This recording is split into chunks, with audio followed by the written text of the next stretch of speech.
Good morning, everyone. I think it's still morning for everyone here on the call. And actually, before we jump into this dynamic panel, I just want to take a second to introduce our chairman of the Learn board, who has joined us today, Perry Harker. Can you hear us, Perry? Maybe you want to wave or say a few words.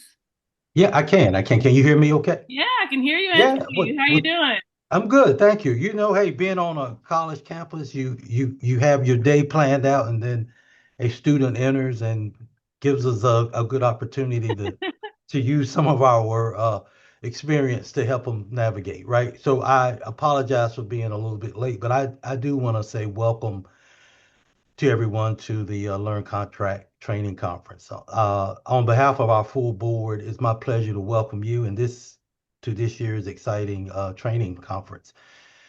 To all those attendees, I want to say thank you for your time and energy in professional development, investing your time and energy in professional development, and for the important work you do every day to strengthen our communities, our businesses, and the workforce.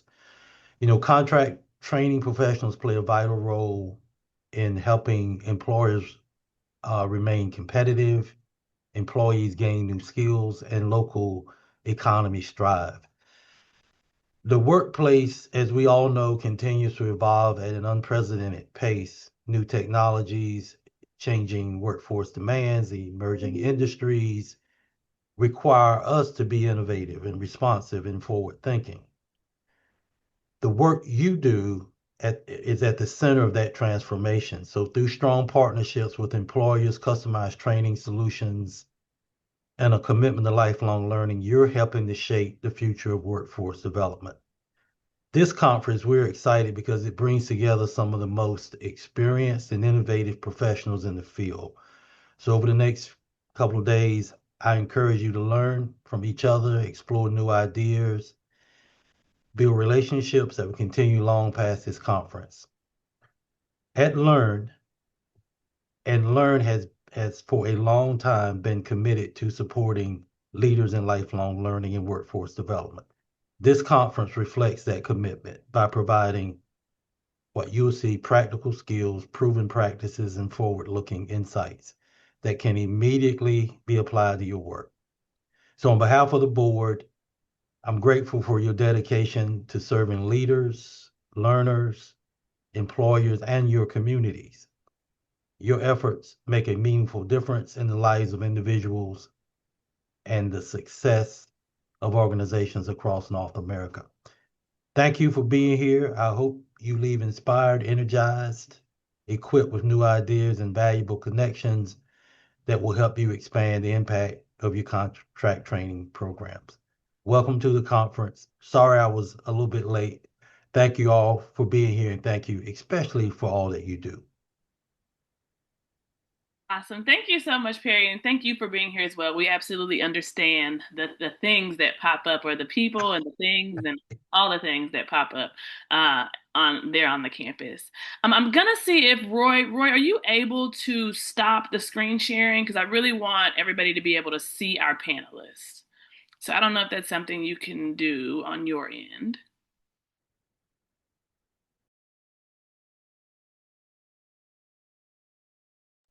Perfect. All right.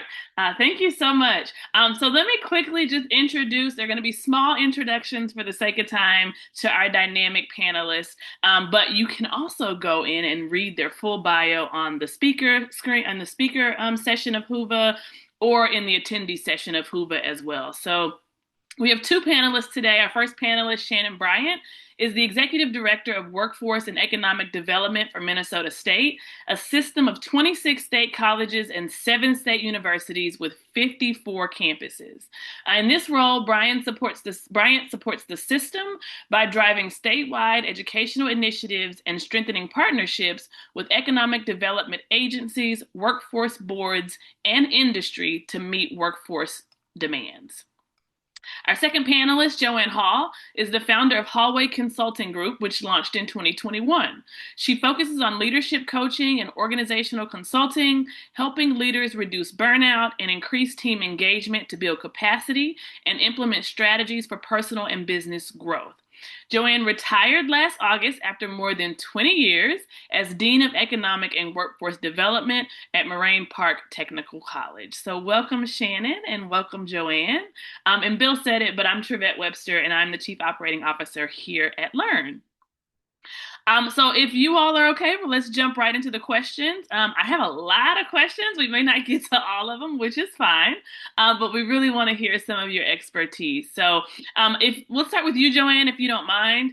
My first question is, because contract training is often viewed as a revenue stream. Like that's when we think about contract training and when institutions talk about contract training, the top of the list is just like bringing in money. And so, from your perspective, how should colleges and universities think differently about workforce development in today's landscape compared to maybe 5 or 10 years ago? Oh, that it is a great question, Trevette, and I'm gonna even take you back 20 years ago, right? Let's do it. Let's do it. When I first started in contract training, it really was about revenue, right? There's a line on the college budget. Additional revenue sources is where we all, at least that's where I used to fit. And it was a way to drive additional revenue into the college, but it was really all done primarily through the eyes of an open enrollment environment, right? It was those workshops and seminars and bringing people onto campus. And I will tell you, I think that the world of workforce development and economic development has been flipped on its head over the course of the last 5 to 10 years. Things changed so. I can't believe we're still talking about COVID, but it changed so much after COVID. But there are also some generational things driving changes that are even going to, we think we've got it figured out and it's going to change again. So, what I really see is colleges and universities need to be looking at workforce development as the hub of the ecosystem. So, Bill talked a little bit about this super system, right? And workforce development has, we've talked about it for years, but it has all of the federal attention right now. And all of the money is going into those sources. So, using the economic and workforce development teams as the hub to pull all the pieces together, I'm a firm believer when you do the right things, the revenue will come. And so instead of driving towards, what's the price on this, that's far less important as who are the right players at the table. There is so much federal money that's becoming available to serve so many different audiences that knowing who the right players at the table are and having the skill and expertise to bring them to the table to collaborate is really, in my opinion, the piece where your economic and workforce development teams can bring the greatest value. Because when we think about our academic people, they bring, right, their one academic chain to the table in the conversation. And I think what the workforce development teams do is bring this really broad college community economic development overarching reach that the rest of the college just doesn't bring to the table. So, Shannon, I don't know what your thoughts are, but that's my perspective. Yeah, so like becoming the table, right? So workforce development is no longer at the table, but it's our table. And Correct. That's a great way to put it, Trevette. That's fabulous. Yeah, we have to be the table, and then we are setting the table for everyone else to come and feel like they're a part of the conversation. yeah, so Shannon, what about you? Thinking back, 5, 10, 20 years ago, do you kind of agree with what Joanne is saying? Any new thoughts about how workforce development needs to be thinking differently now in 2026? Yeah, I absolutely do. I mean, I agree with everything Joanne said. I think back to the day when I started as a business development rep back in Ohio, and it was very much taking a catalog and going out and presenting our programs and our classes and really just trying to fill seats. Yeah. That is no longer the case, right? We can no longer be a side function. We have to be part of the operations. It has to be part of the strategic planning of our colleges and our institutions. It should be a core operating strategy. Success is no longer about just placing graduates in the jobs. It's about engaging with the employers. It's no longer about just doing something for the employers, but inviting the employers to our table as well, co-creating curriculum together, really diving into the details of the employer. I mean, it's so apparent with things happening right now, as Joanne talked about in today's world right now from a federal perspective. We've got Workforce Pell coming down the pipeline. And that's really about it's a different door for students and learners to be walking into our institutions. And it's about fulfilling the workforce needs of meeting the here and now of what our learners want, what our employers want, not necessarily the traditional pathways of earning a degree, but rather getting short-term skilling, whether that be through, a certificate program or some kind of customized learning path.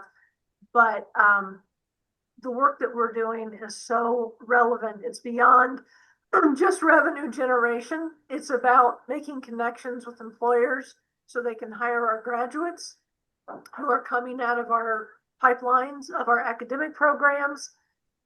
For me, it's also been philanthropic efforts of the work that we do.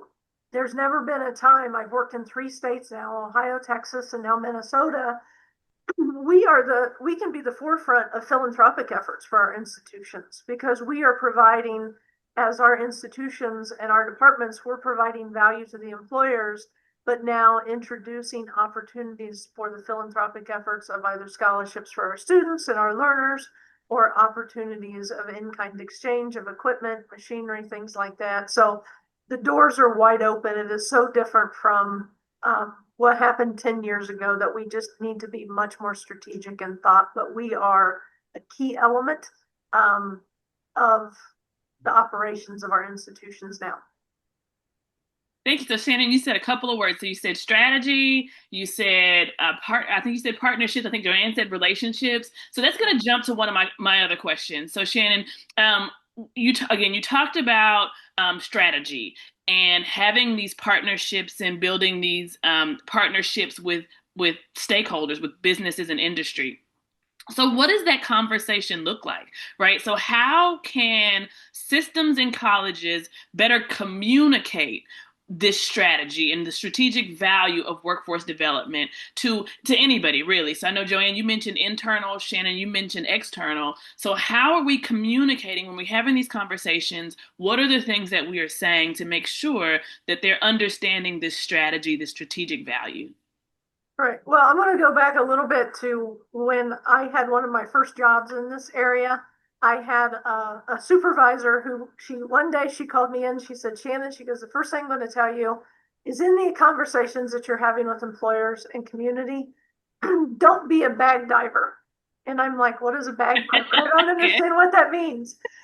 And she said, don't be one of those people who goes out with a bunch of brochures and goes in and talks to the employer and lays everything out and says, we have this, we have this, we have this.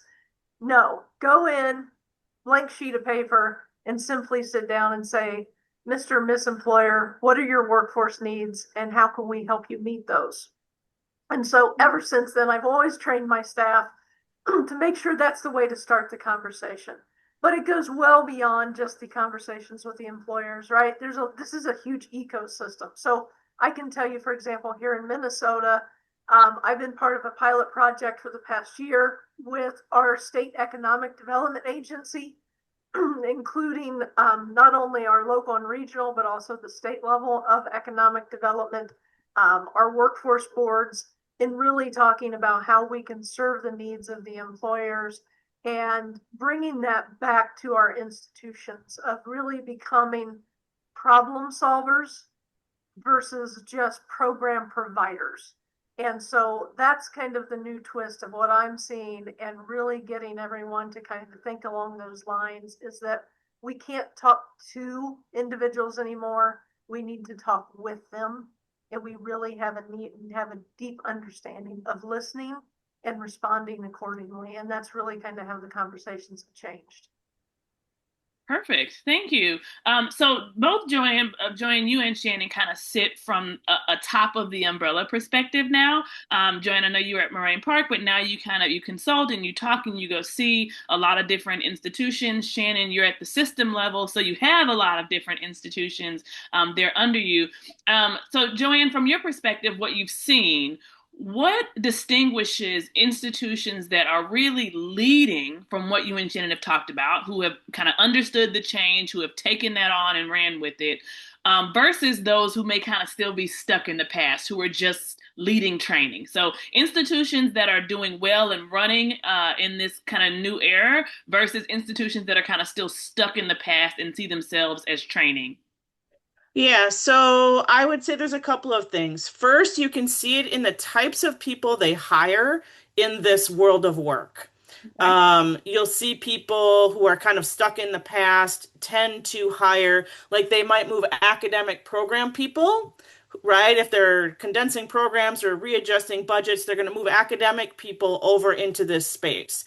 Doesn't mean they can't be successful, but their learning curve is very different, right? They tend to offer courses and try to put butts in seats, as Shannon said, right? So what I see in more progressive units is they are hiring people who either have nonprofit experience because of the philanthropy side that Shannon talked about. I 100% agree with that. Or they're hiring business people, people who were running businesses in operations, in not just in sales and marketing, but someone who understands the ecosystem. It might be someone with economic development background, it might be someone with business background, but they are typically people who don't have educational or academic backgrounds. So that's the first thing. You can see the dynamic in who they hire, and they are very fast-paced people. They speak at the language of business, they speak at the language of community and economic development, but they're also very able to translate that into the world of academics. So they're chameleon kind of people who can feel very comfortable in a lot of different environments. All right. So that's first and foremost. From a structure standpoint, the most progressive units, those economic and workforce development units are reporting to the president, or I've seen some into the finance area, right? Because it's money. And the ones that tend to be held back are hiding in the academic units. And you know what we saw 5 or 10 years ago, we did that in many cases because we wanted to create pathways and parity for people and the ability for individuals to go from non-credit to credit training. But what's happening now, because that reach really needs to be a much higher visibility in the community, much higher and broader reach around all of these agencies I talked about, they tend to be reporting into the president's unit because exactly what Shannon said, it's the strategy of the college. It's how do you link the foundation to the businesses? It's how do you link referendums, right? Who's all going to referendum? Many, right? How do you link all of those stakeholders together? And when it hides under the academic unit, the foundation can get left behind. Admissions and some of those getting to new students can get left behind as well. The third thing I would say is the president's office tends to take the reins off because these units operate in such a quick pace compared to what the academic units report at and move at, right? I think Bill talked about, the accrediting bodies think they're moving quickly, and we're thinking like, what? 2 years, that's not quick. What we're seeing is when you take the reins off and you keep those units out of the academic barriers, they can respond really, really quickly. And what's happening is the world is changing so fast that they can respond to the new monies that are coming available, the new requests that are coming available. But then they can also serve as as guidance for the academic units, because where Workforce Pell is going to land is very different in every institution. Some it's going to sit in these continuing ed units, but in many it's going to sit in the academic units as subsets of those academic programs. And those individuals aren't versed in that language. So those are the three things that I see. It's where does it sit structurally? How much leeway does it have? And then who are the types of people that are being put into those roles? Thank you. And you mentioned the president's office, and I'm going to talk about that in a second. But before we jump there, I do want to get your perspective, Shannon, kind of when you think about, so you're 33 institutions, 26 colleges, 7 universities. When you look at and don't say anybody's name, you don't have to call anybody out, but when you look at the institutions that are doing really well in this space versus the institutions that may just kind of be flat, what are the differences there? I'm going to second what Joanne said. Okay. It comes down to staff and whether or not they're the appropriate individuals with the right skill sets, because of the fact that, they may not be coming out of the academic side of the institution with the mindset of, developing more programs, a little bit of a slower pace. I'm doing a whole session tomorrow, so I'm going to put in a shameless plug for the session tomorrow about hiring the right talent. But that's definitely one of the things that I see, and probably one of the most important things that I see is the ability to, number one, sit down and have a conversation and be comfortable with either engaging with a human resource manager or, even more importantly, engaging with the CEO of an organization, because sometimes even the difference between what an HR manager says a business wants versus that of what a CEO says they want, there's usually a gap. And you've got to be strategic enough in your mindset to be able to differentiate the two and come up with an appropriate solution. And those are the types of conversations that the employers respect and realize that, hey, this college, this university can be my strategic workforce solutions provider, versus the competitiveness that we have in the marketplace of also working directly with individual private organizations. And so that's definitely one of my number one areas, is just the skill sets of the individuals in those units and the mindset of being more business oriented. Thank you. Okay, so let's talk about presidential, whether you call them a president, your chancellor, and even trustees, right? Sometimes the institutional structure is set up in which a board has a lot of leeway or a lot of say how the strategy moves and the workforce development area moves. So what conversations, and let me plug here, right? There are some chancellors, presidents that got it. They know workforce, they know what it means, they know the importance of, the table being workforce. And then there are some that sometimes have to be encouraged, for lack of a better word. So what do these conversations need to look like? What conversations need to happen at the presidential level, at the board level, to really elevate workforce development as a strategic institutional priority? So whoever wants to take that one first.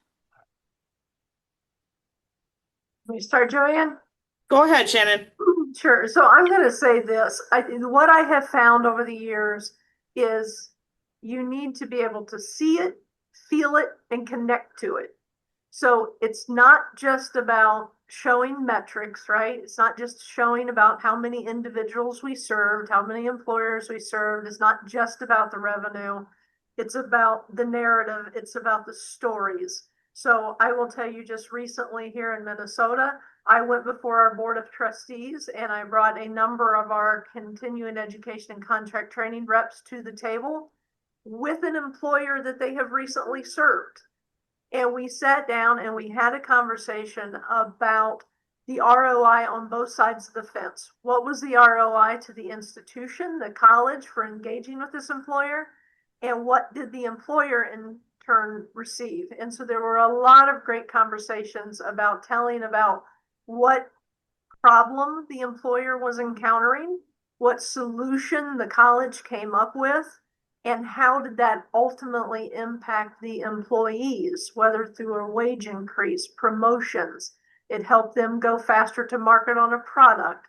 There were a lot of conversations. And so I have found it's not the metrics per se of looking at data on a spreadsheet. It's the narratives, it's the stories about the impact of the people on the other end. Nice. Joanne? So I would add to that, I agree with Shannon 100%. Because what happens in this workforce space is so much work happens off campus when it's only numbers on a spreadsheet, which I will tell you, I think are incredibly important because you have to be able to tell the story and you have to be able to justify why you're doing what you're doing. But the reality is there are so many things that economic and workforce development do that are value add to the employer that then will turn around a year later or 2 years later to value add to the college, right, Shannon? It might not always be. It's not a transactional relationship. If it's a transactional relationship, then you're done because the reality is they can buy training from anybody, right? And now you're bartering on on who's got the better instructor or who's got the better curriculum, and you're starting to get into these really nitty-gritty conversations when the relationship with the employers needs to be strategic. But what happens is so much of it happens outside of the campus arena that the rest of the campus forgets about you. And so they need to talk to the students. One thing that I used to do is we would try to get the president or the vice presidents out into some of these employers to go talk to them directly. When the CEO of the company is having a conversation with the CEO of the college, and they're talking about the value add that you brought to their organization, you introduced them to a new grant that they didn't know was available. Their employees are speaking to each other differently because of 10 hours of training that you did, right? It's those stories that make a difference. And because we can, otherwise what we're doing is we're just talking about how important we are, and it feels really self-serving. And what, right? Colleges are altruistic, right? We're here for everyone else, and people are in these environments because they want to make the lives of other people better. It's who drives to these organizations and who thrives in them. So that's the language that senior leadership needs to hear and see. And so while metrics are going to keep you, the finance people, very happy, those stories that Shannon talked about and getting people into those organizations and not saying, well, we need to get the employer on campus, right? They just need to see all the wonderful things we have. No, we need to go there because they can't afford all the wonderful things that we have. And they're still working on equipment that's 40 years old. And our trainers, if we're bringing them here to our institution, our trainers need to be able to go back and forth to here's the newest equipment, but here's what you're working on when you go back to work, and how do you create those connections. And I think that's the value that our senior leaders need to see and hear. Otherwise it becomes a one-way street for the institution and not for the business. So Joanne, you said moving from transactional to strategic, and I think what we've talked about since the beginning of this conversation is kind of a mindset change, is being able to shift from the way we thought and maybe it wasn't COVID, but that's just, I'll say pre-COVID to now, right? So the way that we think pre-COVID to post-COVID, and really shifting our mindset. And I know there are some people on the call who were like, I'm just trying to keep my head above water, right? We get calls, they want me to put together a leadership training. I'm putting together leadership training and I'm moving on. And so we're still thinking training because either it's burnout or because we've got so much going on, or like you both said, because we don't have the right staff in place. And so how can units shift? So again, if we've got to go from transactional to strategic, what are those, what does that shift look like? And how can units shift from just, again, responding, treading water, to really helping to shape workforce strategy in this partnership? Well, and I would start with, I think a lot of our units are getting caught in systems that don't work for them, right? Yeah. So they're treading water because they're filling out all this paperwork and doing all these things because the institution requires it and the business doesn't. So, one of the first things that I do with units is like, let's take a look at the systems and the processes. Like for example, almost 20 years ago, I had learned come in and do an evaluation to say, do we have even the right roles in place? Right? Because people are getting caught in doing work that doesn't necessarily add value. Or to Shannon's point about having the right people, are the right people doing the right things? So that's one. But I think from a mindset shift, it's even the taglines you use. Like Shannon talked about, we have to be problem solvers. I used to say that to my team every day. I want to be the place where everybody calls because they don't know how else to solve it. Why? Because if they could solve it already, they wouldn't need us. So, how do you create this environment where you are adding value first without trying to get a dollar transaction back? Right? People don't buy from you unless they know, like, and trust you, right? Shameless plug, I'm going to talk about tomorrow about converting, right? Converting sales, but people don't buy from you unless they know, like, and trust you. And you have to earn the right to ask for their business. And you do that by adding value first. So understanding who they are and starting to shift. So when you shift that mindset to say, I am a business problem solver. I am not a training provider. Because the reality is, your institution provides far more than training, right? They provide career guidance for individuals. They provide degrees, but they do provide training as well. It's just one component. And in workforce development, we're providing access to grants, we're providing access to other resources at the table. That's not training. And anyone who sells training when training's not the answer, shame on you, right? So being a problem solver and knowing when training is the answer and when training is not the answer starts to get you out of that transactional. Sometimes you just need to introduce them to someone who does something better than you do and be the link for them to get them to the right business connection. And to be okay with that, to say, I'm not going to get dollars out of that because you know what? At the end of the day, when they need training, they're going to call you. But if you're the first one they call when they have a problem, you get the opportunity to filter and sort and get them to the right resources. And now you're building trust, and sales are built on trust, right? You have to get to the point. I don't know about you, Shannon, but I was at the point where people didn't ask me how much it cost. Here's what we need, Joanne. Can you give us a solution? Yes, we can give you a solution. Do you need a proposal for that? Not really. It's going to be about this much, close enough, right? And that takes a long time to build, but that's a relationship built on trust and knowing that there will be value on the other side. Perfect, perfect. So one of the things, Shannon, one of the things that we talked about earlier was building the table.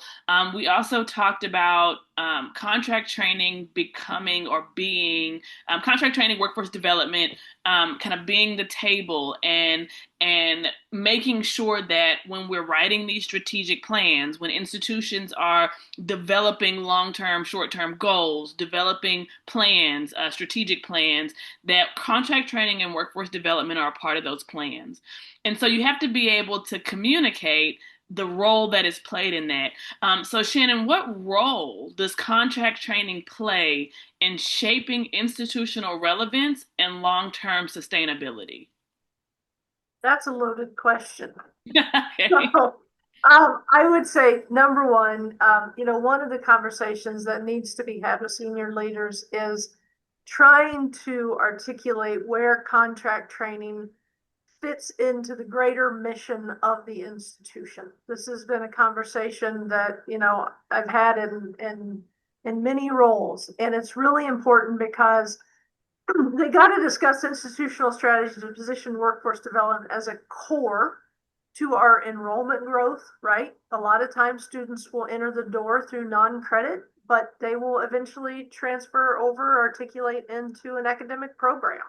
So we have to look at all of those types of things. We got to examine our resource allocations to ensure that our programs, there's been a lot of times to ensure our programs are up and running. There's been a lot of times in these types of departments where we were the guinea pig for a program where an academic department wasn't sure that they should be offering a program. They weren't sure if it was going to grow legs and they were going to get enrollments, right? So today the shift has kind of been the fact that we can't just be reactive, but whether or not, maybe a non-credit program can be that beta ground, if you will, for testing a program to see if it runs. But there's a lot of advantages that we offer. And these conversations with our senior leaders, our community partners, they really drive home workforce development as a central driver of institutional success rather than just this peripheral activity in which we used to be viewed.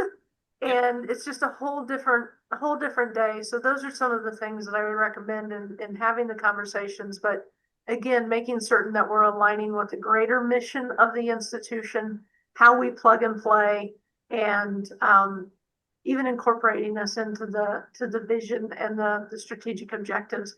We have a chancellor here for our state of Minnesota who has pillars. We have 3 pillars for the state of Minnesota state system, and workforce development hits on almost every single one of those pillars. Perfect. I love that. Then Minnesota is leading the charge when it comes to kind of changing the mindset and getting contract training. You and I have done some incredible work, Shannon, a few years ago. So I'd like to say that we were kind of on the cutting edge of the change, but we did some amazing work with all of your institutions and with your board. Go ahead. Sure. I've been in 3 institutions in 3 different states, and Trivette has been on this journey with me in all 3, as well as the Learn organization. So I'm a big fan. Well, thank you for the plug. Yeah, so we're here. If you need us, let us know. But okay, so let's fly into what I'm going to call the lightning round. So I'm going to ask each of you a question. If you can leave it about a minute to answer each question. And we've talked about a lot of this, but again, I want to kind of close it. So I'll start with you, Joanne. There are some college presidents, some college vice presidents, some people that are building the table on this webcast. And so talk to them, talk to the college presidents, the people at the top, and if you could give them one piece of advice about contract training and workforce strategy, what would it be? So my biggest piece of advice with regard to workforce strategy is it is part of the conversation and it is not a competition. They need to be sending the message from the college presidency that none of this is competing with programs. No one is competing. Like they're not stealing your students. I mean, I heard that for 23 years, right? But it is a complement, right? And we are just creating avenues and doorways for our community to enter the college in whatever way is the most useful and beneficial for them. And we need as many doorways open for as many entities in our community to come in them. And if we only have the front door open because that's where academic programs come in, we are shutting out 3/4 of our community. And so they need to think about it not as a competition, but as just one more pathway that then can complement and support all of the other pathways. So it is more of a central hub than it is a side door. Thank you. And so, Shannon, I'm going to swing the other way. So, Joanne talked to the presidents, and Shannon, I want you to talk to. There's some people on this call who this is their first day on the job, or maybe this is their second or first week on the job in the world of contract training and workforce development. So, talk to those people, the new people. What does their mindset need to be? What are the shifts that need to be happening as we think about workforce development over the next 5 years? So my answer will be pretty short to this question. It's stop looking at workforce development or don't look at workforce development as just a program you sell. It's got to be looked at as a business function of our institutions that we must integrate. We are a core part of the functionality of our institutions, and especially in today's times, I don't know about the other states on this call, but I venture to say, because I've been hearing a lot from these types of departments nationally, there's a lot of individuals losing their jobs. There's a lot of departments that are closing like this. We are not the panacea to every financial issue going on across the nation right now in our institutions of higher education, but we are a darn good supplement to help the sustainability, engage the employers, and really show our viability and our value. So look at your job. What you do is very, very important. And we are making a huge impact on, it's not just programs, we're making a huge impact on lives, and it should be looked at like it as such. Awesome. Perfect. Perfect. Thank you both so much again for having this conversation, kicking off the conference. Again, a plug to both of you. Shannon and Joanne, we've worked with for many, many years in the history of Learn. They both will be presenting sessions throughout this conference. So if you have an opportunity to jump into their sessions, you'll definitely learn a lot, hear a lot of great things. And then even if you have a session that you want to watch at the same time, remember that all of our sessions are recorded. So you're welcome to go back and watch any of the sessions that you were not able to watch during the original time slot.